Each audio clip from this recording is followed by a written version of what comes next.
Tout est possible, pourquoi? Parce que j'ai osé. J'ai tenté ma chance. C'est moi qui ai été vers l'autre. Dans ma situation, si j'avais attendu que les gens viennent vers moi, je serais encore en train d'attendre.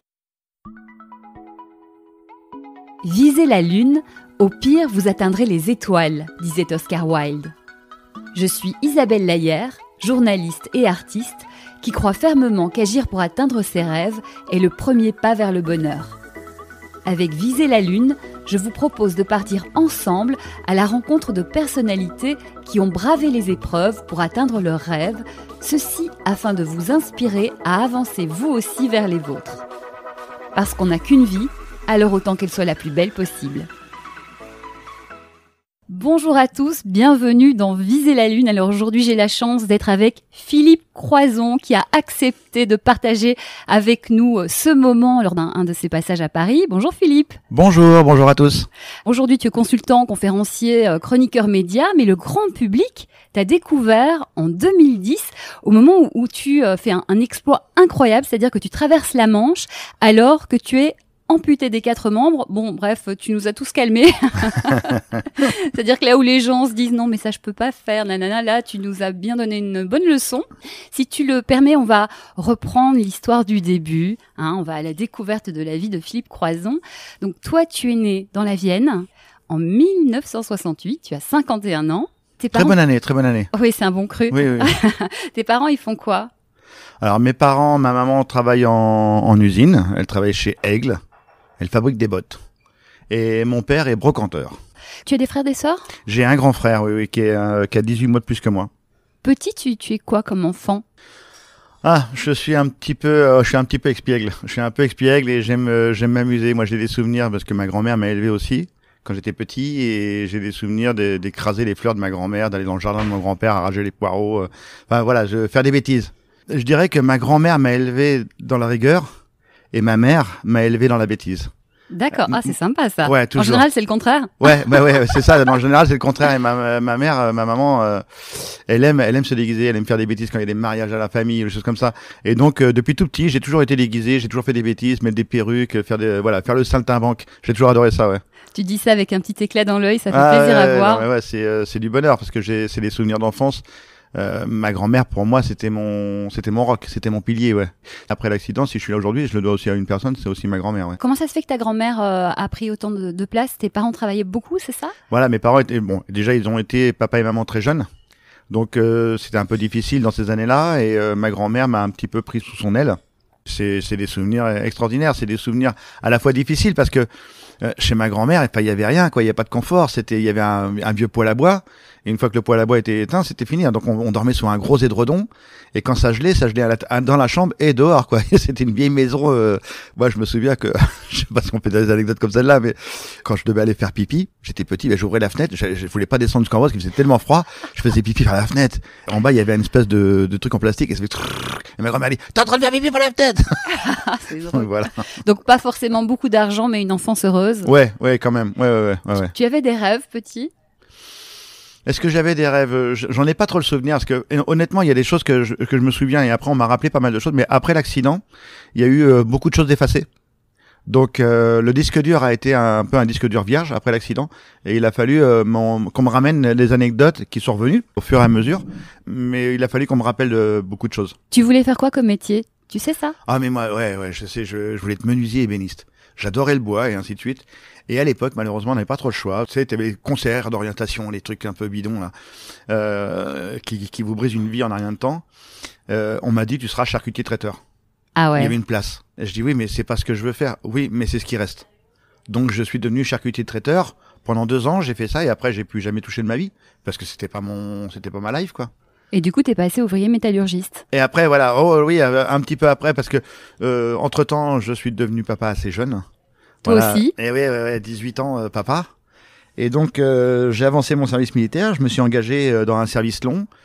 Et après, quand je suis rentré, je suis devenu ouvrier. Est-ce qu'il fallait prendre soin de la famille? Oui, plus par nécessité, en fait. Ouais, par nécessité, ouais, même par amour. Parce que je me souviens, moi, à l'époque, je te révèle des trucs là qui... je me souviens à l'époque, moi, mes parents, quand mon ex-femme est tombée enceinte, Muriel, tout le monde voulait qu'elle avorte, quoi.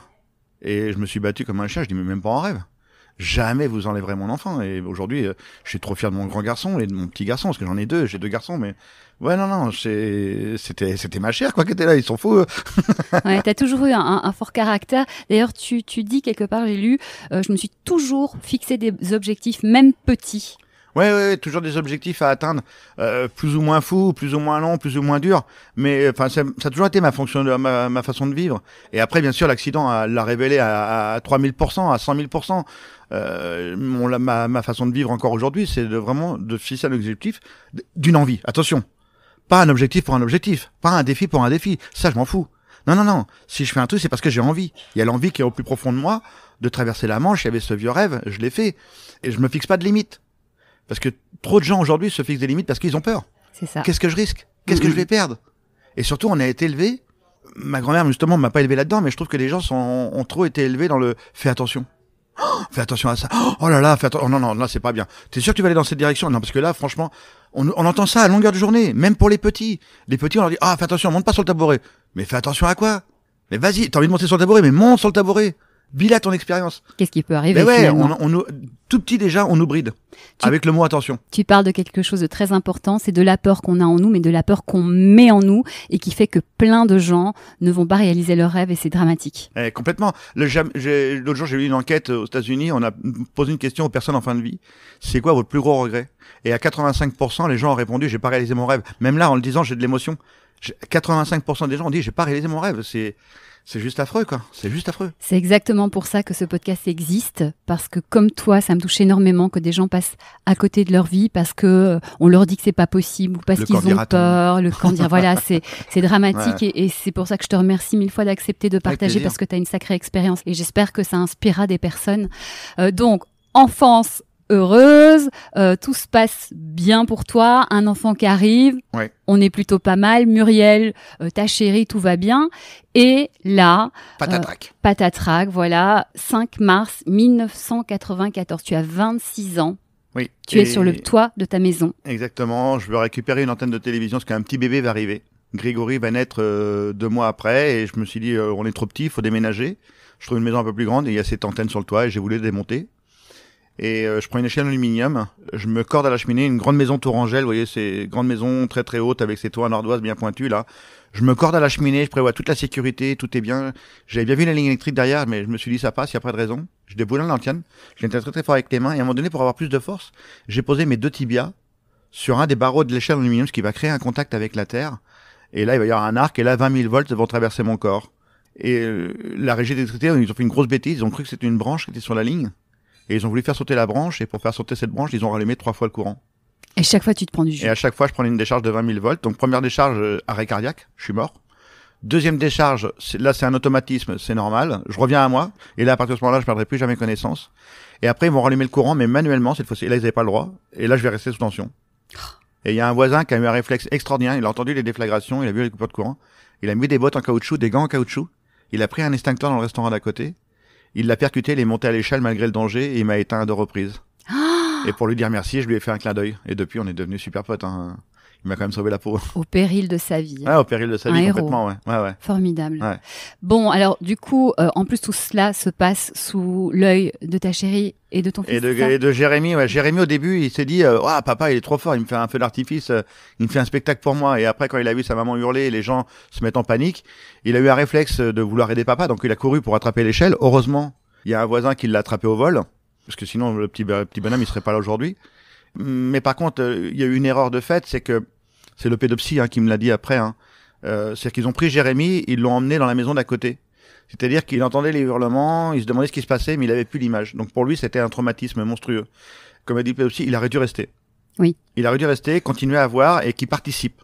Et que peut-être qu'il aurait peut-être dans sa petite tête imaginé qu'il avait aidé son papa, qu'il aurait organisé des choses, mais être éloigné et juste entendre, c'est une catastrophe. C'est difficile de savoir ce qu'il faut faire sur le moment. Bien sûr. Bon. Là aujourd'hui, avec le recul, c'est comme à chaque fois qu'il y a un drame, avec du recul, on peut se dire oui, effectivement, on aurait mieux fait, mais c'est comme ça. Sur le moment, sur l'instant T, c'est compliqué. Ouais. Donc tu dis même, j'ai voulu mourir en fait. Après, tu te réveilles, tu te rends compte que tu n'as pas plus de bras, plus de jambes. Comment ça se passe ? Je me réveille, il me manque 2 bras, 1 jambe. Donc effectivement, je crie, je hurle, mais il restait la jambe gauche. Alors je m'accroche à elle un peu comme une sorte de bouée de secours, mais malheureusement quelques jours plus tard, il m'explique qu'on pourra pas la sauver, on va l'enlever. Et là, je m'effondre réellement. Je demande même pardon à la mort. Je lui dis, mais viens me chercher, quoi. Viens me chercher. Comment je vais vivre, moi, sans bras et sans jambes? J'ai vécu pendant 26 ans avec des gens. Comment je peux imaginer avoir une vie sans ça? Alors, je me laisse partir.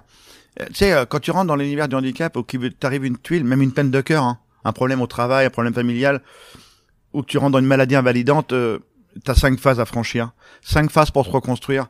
La première, c'est ce que j'ai expliqué un peu tout à l'heure, c'est la négation. On refuse. On refuse de ce qui nous arrive. Non, c'est pas possible. Les fameux pourquoi. Pourquoi moi? Pourquoi ceci? Pourquoi cela? Il n'y a pas de réponse au pourquoi. Les pourquoi, ils sont là pour vous harceler. Après, t'as la phase de négociation. Une fois que tout le monde est parti, le personnel soignant, t'es tout seul, tu négocies entre toi et toi. Qu'est-ce que tu vas faire de ta vie? Tu veux continuer à vivre ou tu veux mourir? Après, il y a la phase de dépression, la fameuse phase de colère, et la phase du retour à la vie, l'acceptation. Moi, j'ai réussi à franchir ces 5 phases parce que j'ai eu une chance inouïe. Grâce à ma famille et mes amis. Et donc, ma famille et mes amis ont toujours été là pour m'épauler, pour me soutenir. J'ai cette chance inouïe. Ouais. Et surtout, les 5 phases, il n'y a pas d'ordre prédéfini, surtout, il n'y a pas de durée de temps. Moi, ma phase de colère, elle est arrivée seulement 7 ans après mon accident. J'ai accepté beaucoup trop vite. C'est un oncle de mon ex-femme qui vient tenter sa chance lui aussi, parce que tout le monde avait tenté sa chance avec sa petite phrase pour essayer de me ramener à la vie. Mon père, ma mère, ma grand-mère, j'entendais personne, je voulais mourir. Ce qui était un réflexe normal et humain. Et c'est mon oncle qui me dit, écoute, Philippe, moi, j'ai perdu mon papa très jeune, toi, t'es encore vivant. Il y a Jérémy qui t'attend. Ah. Et il continue, il me dit, il y a Grégory aussi. Parce que mon petit bébé, il est né 2 mois après l'accident. Quand je me réveille une nouvelle fois, 2 mois après mon accident, je reviens au monde. Et mon petit bébé est né en même temps que moi. Et il me dit, la phrase qui va me réveiller, il me dit, tu crois pas que ce serait bien que tu sois là pour les guider sur le chemin de la vie, tes 2 garçons? Et, pardon. Et, la moutarde monte. Mais, et là, j'ai décidé de vivre. J'ai décidé de me battre, ouais. Tu viens de dire, mon petit bébé est né en même temps que moi. Ouais. Donc ta nouvelle vie commence à ce moment-là. Ah bah oui, l'ancien personnage, il est malheureusement, oui et non, enfin, il n'existe plus, quoi. Il n'existe plus. Il est mort le 5 mars 94 et il y en a un nouveau qui est né 2 mois plus tard et celui-là, il a fallu le construire pendant des années, pratiquement 10 ans. Ouais. 10 ans de reconstruction. Ouais. J'ai lu quelque part que tu disais, oui, moi je voulais mourir, mais autour de moi, certaines personnes pensaient que ça aurait été mieux que tu meurs. Ah ouais, après c'est les mauvaises langues, enfin les oiseaux de mauvais augure. C'est-à-dire que, ouais, comment il va vivre? Même dans le conscient, pour quelqu'un, le mec, il a plus de bras et plus de jambes, mais ça va être quoi sa vie? Ça va être foutu sa vie à lui aussi. Donc, peut-être que c'est mieux qu'il meure, non? Ah, non, mais ça c'est juste horrible, parce que on sait pas de quoi il fait demain. Voilà, la preuve, on sait pas de quoi il fait demain. J'ai végété dans mon canapé pendant 10 ans, et au bout de 10 ans, je me suis réveillé, et je me suis dit, allez, action, mon gars. Prends ta vie en main, enfin, en main. Prends ta vie avec tes petits bras et en avant, quoi. Par le bras.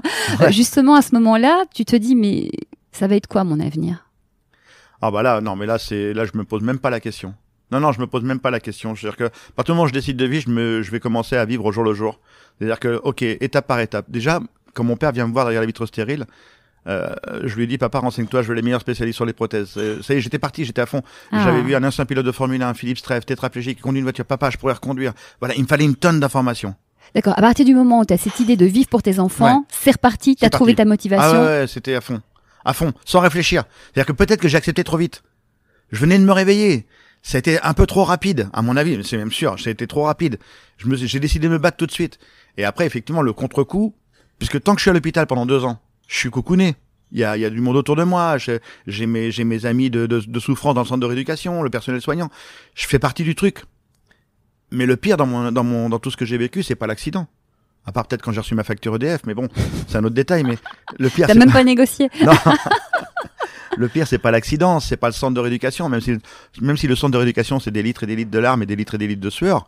Pour moi, le centre de rééducation, c'est de la franche camaraderie, c'est du retour à la vie. Le pire, le plus violent que j'ai vécu dans tout ce que j'ai pu vivre à cause de cet accident, c'est le retour à la maison. Il y a rien de pire. Le premier jour, la première semaine, même les premiers mois, la famille, les amis sont là. Mais après, tout le monde reprend sa vie. C'est pas eux qui ont un accident, c'est moi. Et quand je suis rentré chez moi, je suis rentré dans ma phase de dépression. Excuse-moi, je vais dire un gros mot, mais pendant 7 ans, je suis rentré dans une phase gros con. Dans une phase, c'est moi qui ai un accident, vous allez m'écouter, ouais. Et je deviens méchant. Je deviens très méchant et je me fous dans mon canapé et je vais pas bouger de mon canapé pendant 7 ans. Bah, c'est une colère intérieure et tu t'es bloqué, tu t'es braqué. Ouais, je me suis renfermé sur moi-même. Et ça a été 7 ans où, ouais, j'ai rien foutu. J'étais entre décider de vivre ou de mourir, mais j'étais là pour mes garçons et les emmener à l'école, leur faire le devoir. Et après, je me droguais à la télé. C'est pour ça qu'en 2001, ta femme te quitte. Ouais. T'as 33 ans. Choc.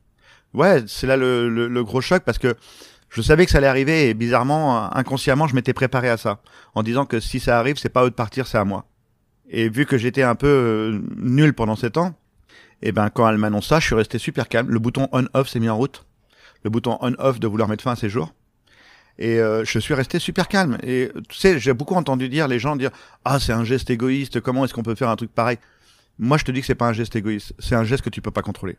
Tu peux pas le contrôler. Il se met en route. C'est le désespoir. Hein. Ouais, puis même, c'est bizarre parce que cette sensation-là, plus jamais j'ai envie de la ressentir, mais tu aimes tes enfants, tu aimes tous ceux qui sont autour de toi, tu leur fais des bisous, tu t'as un large sourire, mais dans ta tête, déjà, tu sais que t'es prêt, tu vas partir. Et pourtant, tu leur dis au revoir, avec des gros bisous, des gros sourires et tout. Et moi, pour me donner du courage, déjà, je voulais me jeter dans la rivière, je voulais nager déjà, avec ces prothèses de marche, là, qui pèsent 1 tonne.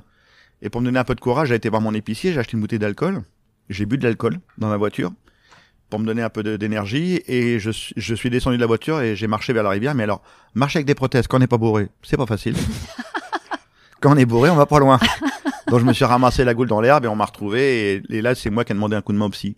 Et tu sais, pour comprendre ce qui va se passer là, ce qui s'est passé là à ce moment-là, c'est que mon père a fait une erreur extraordinaire. C'est-à-dire qu'il a voulu me protéger, et il avait dit à tout le monde, je veux que personne ne pleure devant Philippe. Et moi, je voulais jamais personne pleurer. Je dis, alors moi aussi, il faut pas que je pleure devant eux. Et ce qui fait que pendant 7 ans, tout le monde s'est auto-protégé. Le pire des poisons qui puisse exister sur la Terre, ne pas parler, ne pas communiquer de ce qu'on a ressenti pendant l'accident. Que ce soit mes parents, mon frère, mes enfants, personne ne parlait. Parce que tout le monde devait se protéger les uns les autres. Et 7 ans plus tard, quand j'explose, bah mes parents explosent, mon frère explose, mon épouse, mes garçons, tout le monde explose. Et 7 ans plus tard, tout le monde a besoin d'un psy pour se reconstruire. Et ça va durer 1 an. Et au bout d'1 an, je réunis ma famille, je dis, excusez-moi, j'ai peut-être un gros con, mais c'est peut-être nécessaire pour que je redémarre une nouvelle vie, mais ça va mieux maintenant. Je vais redémarrer une nouvelle vie. C'est important ce que tu dis, l'importance de parler, d'exprimer, Ouais. de partager. Ouais. On a le droit en fait à des faiblesses, on a le droit de souffrir, on est juste des êtres humains, et parfois c'est comme le petit qu'on a voulu protéger, à trop vouloir protéger, on casse plus qu'on ne construit. Exactement. Et surtout le message que moi j'aime apporter aujourd'hui, c'est de dire demander un coup de main. Quand je demande un coup de main au psy à ce moment-là, faut comprendre que même quand je mène mes aventures, enfin je suis un mec qui a amputé les 4 membres, donc il me faut un coup de main en permanence. Donc j'ai compris que demander un coup de main, c'était pas un déshonneur. Demander un coup de main, c'est un moment de partage. C'est juste un moment de partage. Même aujourd'hui, quand je viens à Paris, il y a un restaurant, il y a 2 marches, le menu il me plaît.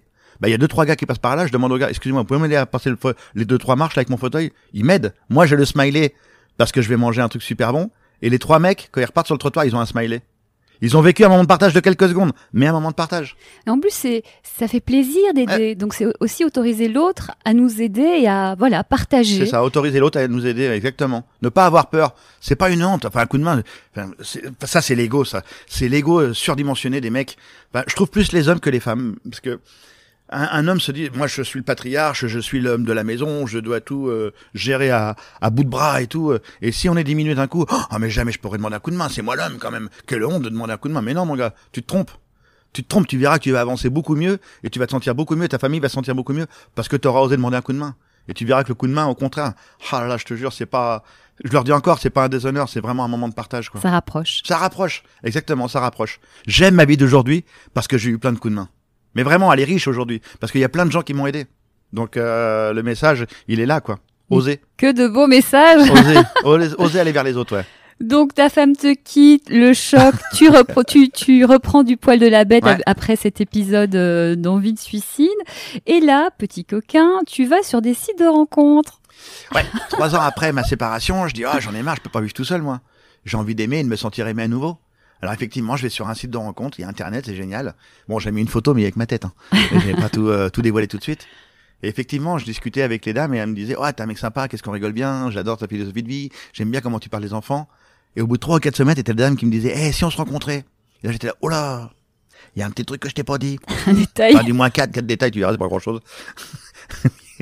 Et puis, là, dès que j'ai annoncé, c'était fini, quoi. Le mec sympa, jovial, c'était terminé, quoi. Il était jeté à la poubelle. Alors, je me suis dit, peut-être que ça faisait quand même plusieurs mois que je me ramassais râteau sur râteau. Et là, je me suis arrêté, j'ai ouvert les œillères. J'étais tellement dans l'objectif. Tu sais, des fois, on est dans l'objectif, on fonce tête baissée, je vais rencontrer l'amour, le gros bœuf de base. Et là, je me suis arrêté, j'ai ouvert les œillères. Et tu sais, sur ce site de rencontre, ce qui est assez extraordinaire, c'est que c'est des fiches, on choisit ce qu'on veut, quoi. Il y a des cases. On dit ouais, alors celle-là c'est bien, alors blonde, machin, tout ça, on choisit ce qu'on veut, un peu comme un magasin. Et là, j'ai vu passer une fiche, mais alors tout le contraire de ce que je recherchais. L'opposé total. Je dis bon, je vais quand même lui envoyer un petit message. Bon, déjà, elle avait trois filles et tout. Je dis, oh, la galère. Je dis, bon, je vais quand même lui envoyer un petit message, on sait jamais. T'avais 2 garçons, je te signale. Ouais, mais sa fiche m'intéressait pas. Et puis, je me suis dit, bon, c'est jamais sur un malentendu, hein. Non, mais sa fiche t'intéresse pas, mais il y a plein de personnes dont la fiche ne t'intéresse pas. Donc, pourquoi elle? Ah, mais parce que je sais pas, le destin. Au feeling. Ah, le destin, je lui dis, voilà, elle me paraissait assez sympathique, et puis je lui ai envoyé un message complètement con, parce qu'elle m'intéressait pas. Je lui ai dit, si elle répond à ça, mon pote, t'es le roi du monde, hein. Je lui ai marqué, écoute, comme tu le vois sur la photo, j'ai les cheveux dans le vent, mais le vent était trop fort, je les ai pas retrouvés. Faut savoir que, en plus d'être amputé des 4 membres, j'ai pas de cheveux, donc, Là, t'avais mis une photo amputée des 4 membres? Non, toujours pas. Toujours la tête. Et là, elle m'a répondu par un message aussi stupide, elle m'a dit, écoute, si le vent souffle vers moi, je te les ramène. Oh. Et j'ai dit, elle a le même humour que moi, je dis, je vais lui envoyer un mail. Et là, je lui ai envoyé un mail, l'accident, le truc et tout, et en panique, elle m'a dit, je cherche juste des amis. Et puis, ouais. Et puis j'ai pas lâché l'affaire, et puis voilà, ça fait 14 ans qu'on est ensemble. Non mais je cherche juste des amis, c'est-à-dire qu'elle n'a pas coupé la conversation. Non, exactement. Déjà le cœur était ouvert. Déjà tu peux te dire que le personnage déjà, il est intéressant. Belle personne. Ouais, belle personne. Et donc j'ai continué, on s'est téléphoné, on a passé des nuits au téléphone, puis un jour elle est venue à la maison, elle m'a dit écoute, je crois bien que je t'aime. J'ai dit bah ça tombe bien parce que moi aussi. Et donc, Susanna, comme je l'ai dit, elle a 3 filles. Moi, j'ai 2 garçons. On est papy 2 fois déjà, papy et mamie.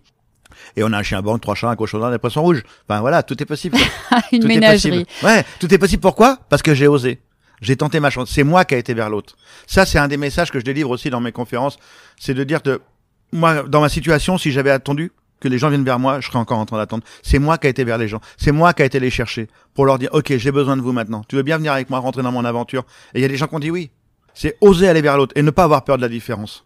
Pour en revenir à Susanna, vraiment, on peut lui faire un beau clin d'œil parce que tu le dis d'ailleurs, je vois sur Twitter, les aidants. C'est quelqu'un qui t'a vraiment accompagné et qui t'accompagne encore évidemment. Tu dis, bah si elle n'avait pas été là, je serais pas l'homme que je suis aujourd'hui. Ah mais c'est même sûr et certain. C'est même sûr et certain. Elle m'a offert sa vie pour que je puisse réaliser mes rêves. Je vous l'ai dit, il y a 5 enfants et le plus gros bébé de la famille, c'est moi. Et le plus gros bébé de la famille, il a une idée complètement dingue. C'est de vouloir traverser la Manche à la nage. Et je sais pas nager. Je suis gras comme un lardon. J'ai jamais fait de sport de ma vie. J'ai 40 ans. Et on part tous les deux dans cette aventure complètement dingue. Et jusqu'à temps qu'elle écrive son livre, ce qui a un peu sauvé notre couple, pour être honnête. On s'était un peu perdu dans toutes ces aventures, et surtout elle, parce qu'elle a tout donné. Et bizarrement, un aidé se rend plus compte de ce que fait l'aidant. Et il en demande davantage. Toujours. Et encore plus. Et encore plus. Et vu que l'aidant, ben, il aime la personne qui l'aide automatiquement, que ce soit un papa, une maman ou des enfants qui aident leurs parents, c'est par amour. Eh bien, je me rendais plus compte de ce qu'elle était en train de faire et j'en demandais davantage à chaque fois. Et elle était en train de se fatiguer. Bah, et ça va que dans un sens. Et ouais, ça va que dans un sens, exactement. Et elle a écrit ce livre dernièrement, Ma vie pour 2, dans l'ombre du héros, une femme. Et elle me l'a fait lire et je me suis pris une grosse claque en disant, je vais demander pardon. Je dis, excuse-moi, je dis, c'est vrai que j'ai pas fait attention à toi. Et là où elle a eu beaucoup de souffrance aussi, Susanna, c'est que très souvent, quand on rencontre de la famille ou des amis, les gens, la première question, c'est comment il va Philippe? Et comment elle va, Susanna? Comment elle va? Personne lui pose la question. Et ça, on pose la question à tous les aidants. Et c'est la même chose. C'est comment il va l'aider. Mais l'aidant, lui, comment il va? C'est que l'espérance de vie d'un aidant, il est 15 ans inférieur à la moyenne nationale. Tellement ils sont fatigués, usés par le fait d'être aidant. Et Susanna ne savait pas qu'elle était aidante parce que tout ce qu'elle faisait par amour. C'est en écrivant ce livre qu'elle a découvert le monde des aidants. Elle savait pas. Tu dis, quelque part, elle sacrifie sa vie pour la tienne? Ah, mais complètement. Complètement. Même les enfants, on en pâtit un petit peu parce que pendant 5 ans, c'était de l'entraînement de haut niveau. C'était 35 heures de natation par semaine. Donc, Susanna est toujours à mes côtés. Elle fait que ça. Elle travaille pas à côté. Elle fait que ça. Si, de temps en temps. Alors après, elle rentrait le soir et elle allait faire 2-3 heures de ménage pour faire vivre la popote, quoi. En plus. En plus. Ouais, c'est. Non, mais on se rend pas compte. En fin de compte, le héros dans cette histoire-là, s'il doit y avoir un héros, c'est pas moi. Oui, moi, j'ai nagé, hein. Moi, j'ai nagé. C'est elle qui mérite la Légion d'honneur. Tu vas me la retirer ou me la lui donner, s'il te plaît. Non, mais c'est vrai. Hein. Et donc justement, tu parles de ça, elle t'entraîne parce que tout à coup, tu te dis, je vais traverser la Manche à la nage. Alors tout à coup, pas tout à fait, puisque l'idée, tu l'as bien avant. Oui, sur mon lit d'hôpital. Quand je me réveille, je demande à une infirmière, quelques jours plus tard, hein, quand j'ai l'autorisation, d'allumer la télévision. Et on est un vendredi soir, je regarde Thalassa, et je vois une jeune fille traverser la Manche à la nage. C'est la première chose que je vois. Marion Hans, elle avait 17 ans, elle avait fait une première tentative à l'âge de 16 ans qui avait échoué. Elle était revenue 1 an après, cette gamine, pour traverser la Manche. Et moi, je connais pas encore le phénomène du dépassement de soi. J'ai pas encore été en centre de rééducation. Et je vois cette fille qui se bat contre les éléments. Et je pense qu'à ce moment-là, j'étais tellement capté par les images à la télé, de ce dépassement de soi extraordinaire de la traversée de la Manche, que j'ai oublié. J'ai oublié qu'on m'avait enlevé mes bras et mes jambes. Et je suis capté par la télé, je fais waouh, pourquoi pas moi un jour? Pourquoi moi je traverserais pas la Manche à la nage? Et ça y est. En général, quand un petit truc comme ça rentre dans ma tête, ça ressort pas.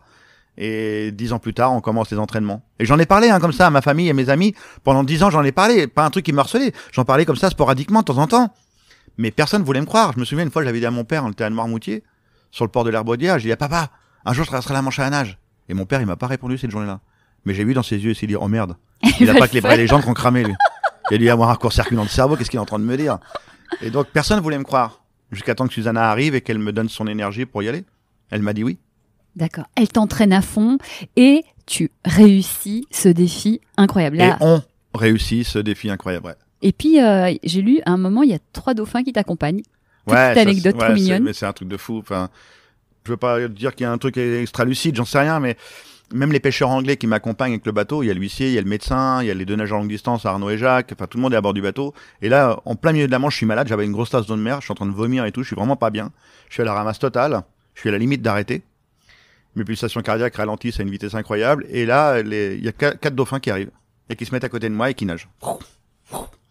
Et là, mon énergie repart comme une balle. Déjà, moi, je veux pas me décevoir. Je veux pas décevoir mon équipe. Je veux pas décevoir tous ceux qui m'ont accordé leur confiance. Et là, mon énergie remonte à 1000% et je repars comme un fou, quoi. Et les pêcheurs anglais ont dit, mais on n'a jamais vu des dauphins dans la Manche accompagner un nageur, quoi. Donc, certainement le coup du destin.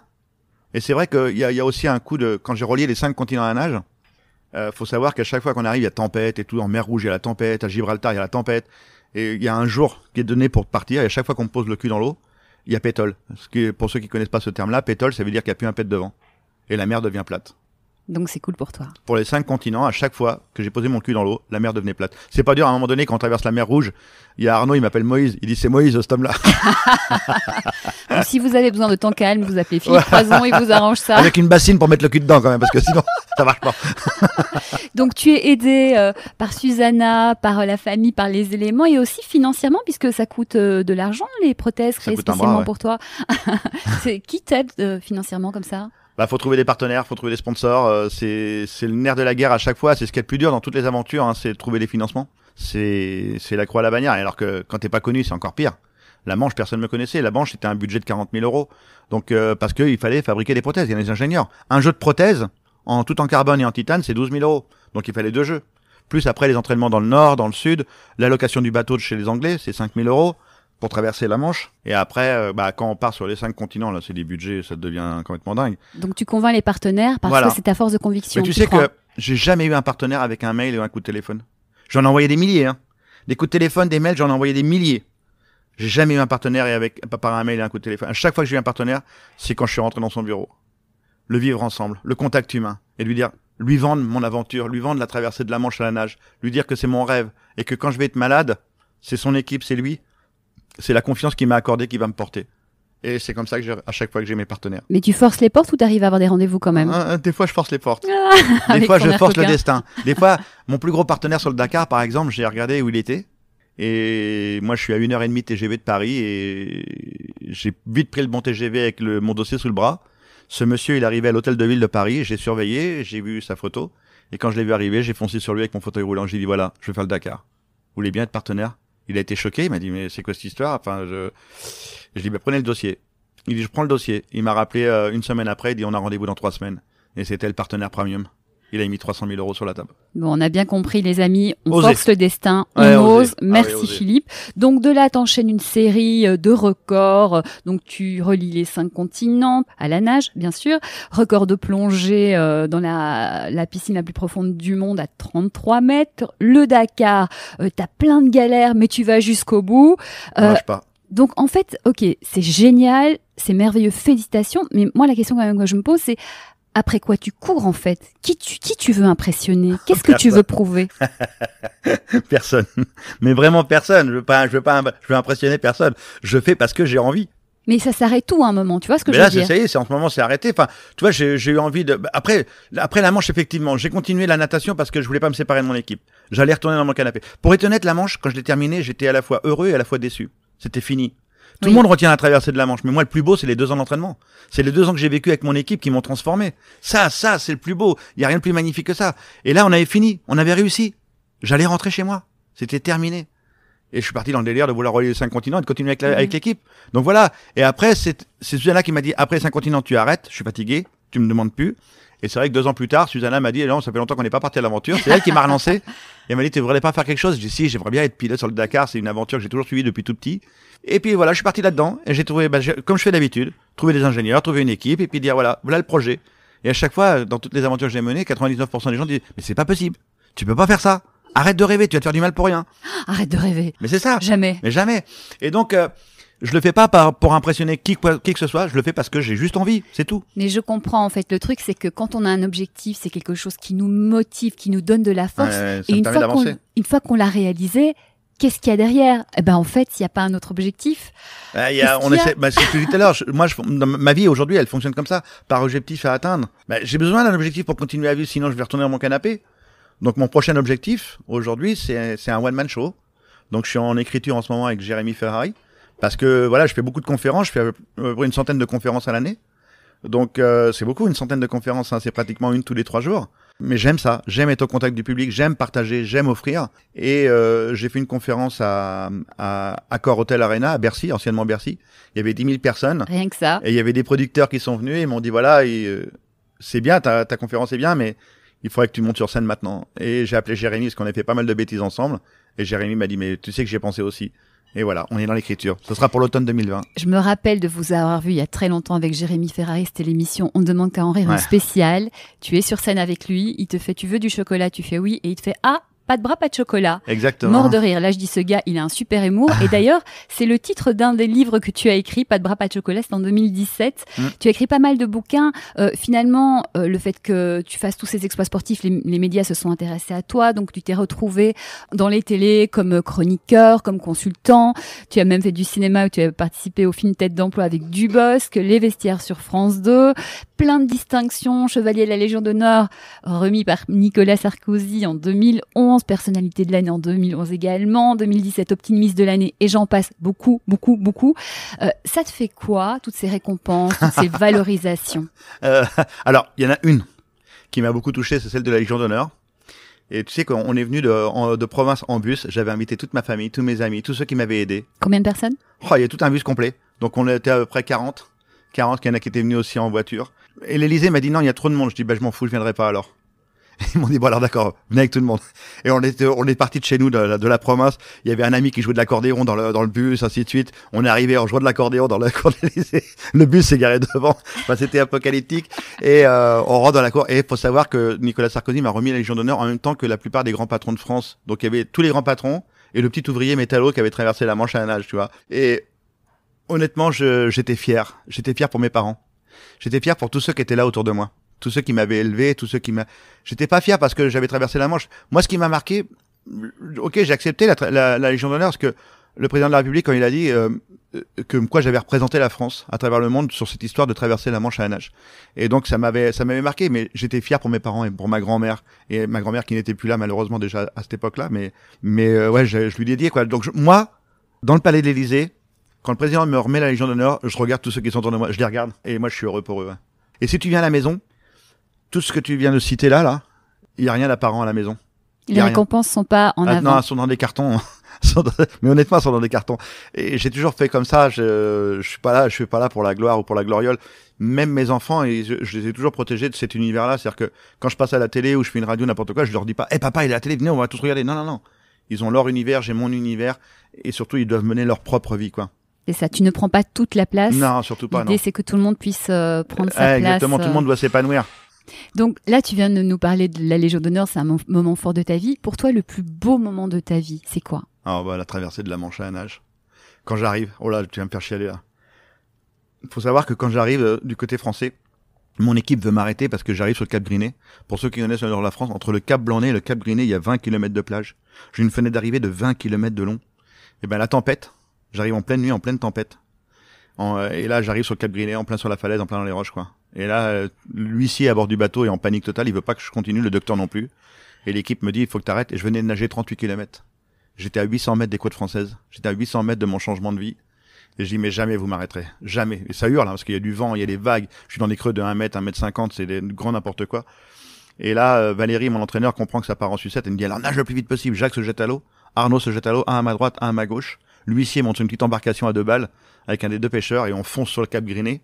J'atteins mon objectif. Je me pose le cul sur les roches. Il y a une grosse vague qui me propulse dans les roches. Jacques et Arnaud me tirent vite fait pour me sauver de là. Et il faut savoir que quand j'ai traversé, il y a toute ma famille, mes amis qui sont venus. Il y avait plus d'une centaine de personnes qui sont là. Et quand on a quitté les côtes anglaises, on est 12 nageurs à avoir quitté les côtes anglaises cette journée-là. On est 4 à avoir réussi sur les 12. 3 valides et moi je suis arrivé à droite du Cap Griné. Et pile en même temps que moi, à 21h26, il y a un valide qui est arrivé à gauche du Cap Griné. Bah, toute ma famille, mes amis, tous ceux qui avaient fait le voyage, ils ont tous couru à gauche du Cap Griné, à l'envers de là où j'étais.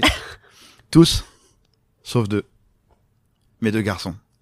C'est mes 2 garçons qui m'ont trouvé après la traversée de la Manche à la nage. Ah. T'imagines qu'après 13h26 minutes de nage, tu entends papa en haut de la falaise, tu les vois pas parce qu'il fait trop noir.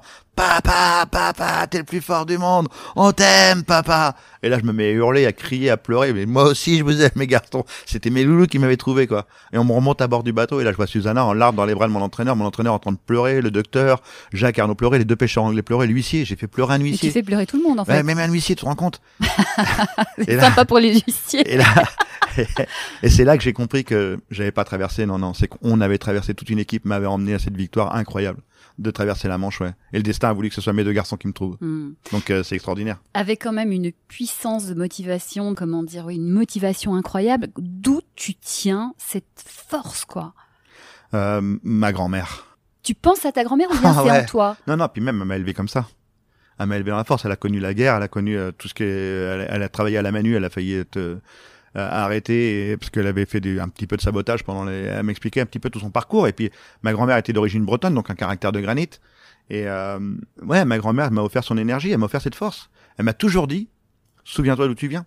Tes racines, elles sont ici, mon garçon. Et j'ai toujours mis ça en avant dans mon esprit, souviens-toi d'où tu viens. Même aujourd'hui. Tu vois, aujourd'hui, il y a beaucoup de choses, il y a beaucoup de lumière d'allumer, il y a beaucoup... Mais ça, je reste froid. Je sais que la lumière, elle peut s'éteindre du jour au lendemain. Mais je sais où sont mes racines.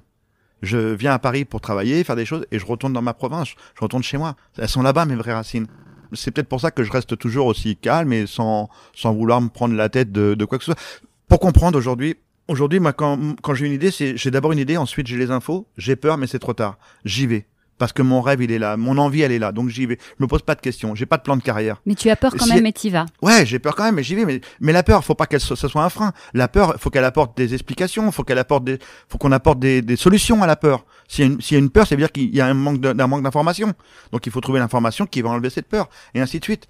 Mais voilà, c'est un peu mon mode de fonctionnement aujourd'hui. Il y a des choses qui vont se faire, je serai heureux. Si ça se fait pas, je suis pas malheureux. Oui, t'auras tenté, c'est pas grave. C'est pas grave. Il y aura autre chose. Alors que beaucoup trop de gens aujourd'hui, ils ont des rêves, ils ont envie. Tout de suite derrière, ils vont se poser les mauvaises questions. Qu'est-ce que je risque? On les a élevés dans le fais attention, monte pas sur le tabouret. Et parfois, qu'est-ce que je risque? Qu'est-ce qu'on va dire? Ces questions-là, c'est aussi une bonne excuse pour ne pas y aller. Mais oui, c'est ça. Pour ne pas y aller. On s'enlève 80% de chances d'y aller. Parce qu'on se pose les mauvaises questions tout de suite. Et après, on va faire partie des statistiques où les gens, ils vont dire à 85%, j'ai pas réalisé mon rêve. Ce qui est génial, c'est que toi, tu as compris tout ça. Et donc, tout ça, aujourd'hui, on l'a dit, tu fais des conférences de motivation pour les entreprises, etc. Tu peux nous expliquer en quoi consistent justement tes interventions? C'est un moment de partage. C'est ce qu'on est en train de vivre là maintenant. Je le dis dès le début quand j'arrive. J'explique un peu mon parcours de vie, l'équipe, comment j'ai pu monter une équipe pour atteindre un objectif où je te disais tout à l'heure, 99% des gens disaient, mais c'est pas possible, tu peux pas faire ça. Et en fil rouge, j'explique mon parcours de vie, l'accident, la reconstruction et ainsi de suite. Et j'explique que mon équipe, quand elle va pas bien, c'est moi qui lui remonte le moral. Et quand moi je vais pas bien, c'est mon équipe qui me remonte le moral. C'est un partage. C'est des conférences à la fois où il y a beaucoup d'émotions, donc à la fois d'émotions fortes et de rire, d'émotions fortes, de rire, d'émotions fortes, parce que je les ramène un petit peu à la vie avec de l'humour. D'ailleurs, je termine toujours ma conférence avec un dessin qui m'a éclaté. C'est un dessin de Large. Je te rappelle qu'on est en 2010 quand j'ai traversé la Manche. Et Large, il avait fait un dessin, il a marqué, il traverse la Manche sans bras et sans jambes. On voit un petit bonhomme au-dessus de l'eau en train de nager. Et il y a un énorme requin qui arrive par en dessous avec la gueule grande ouverte, prête à me bouffer. Et le requin, il regarde et il dit, oh merde, c'est vraiment la crise. Oh, c'est une bonne façon de finir tes conférences. Il nous balance les restes. Alors, on m'a dit, j'ai pas encore vu, mais je vais venir, que c'était incroyable. Les gens sortent gonflés à bloc sur leurs objectifs. Ton prochain objectif à toi, tu nous en as parlé, c'est ton spectacle. C'est le one man, ouais. Donc, tu deviens comédien, voilà. Ouais, c'est un défi, hein. C'est un défi. Je suis pas un humoriste professionnel. J'aime pratiquer l'humour. D'ailleurs, mon livre, Pas de bras, pas de chocolat, c'est le dernier. C'est beaucoup d'humour sur ce qui m'est arrivé en 24 ans. les gens qui se moquent de moi sur les réseaux sociaux. Enfin, il y a des vannes, mais j'adore, quoi. Franchement, il y a des gens, ils ont des super blagues. Il y a quelque temps, il y en avait un, ils ont retrouvé un bras, une jambe dans la Garonne. Et il y a un mec qui a tweeté, c'est Philippe Croison qui va être content. Moi, ça m'éclate, ce genre de truc-là. Il y a des super bonnes vannes, donc j'en ai fait un bouquin. Et sur scène, j'aime rire avec les gens. Parce qu'il y a à la fois de l'émotion, il y a des passages durs, et je les ramène à la vie avec de l'humour. Donc voilà, c'est mon nouveau défi. J'aime l'humour, et donc on va en faire un one-man de ce parcours de vie. Et comme je l'ai dit tout à l'heure, je suis en écriture avec Jérémy Ferrari, donc affaire à suivre pour l'automne. Complètement. Et puis l'humour, ça te va bien puisque suivez Philippe Croison sur Twitter, tu passes ta vie à faire des vannes, à te moquer de toi-même. Enfin, vraiment, y a de quoi bien se marrer en te suivant sur Twitter. Il y a que ça de vrai. Et puis aujourd'hui, je crois que notre société, elle s'est tellement renfermée comme une huître là que on a le droit de rire de nous, mais on n'a plus le droit à n'importe quelle vanne. Donc moi, j'ai le droit de me moquer du handicap, donc je me moque du handicap et j'essaie de le dédramatiser avec de l'humour. D'où les programmes Cours Vestiaire et ainsi de suite, qui est un programme extraordinaire sur France 2. On dédramatise ce handicap. Donc c'est un peu aussi mon leitmotiv, c'est de dire que je suis pas une personne handicapée. J'ai horreur de ce mot.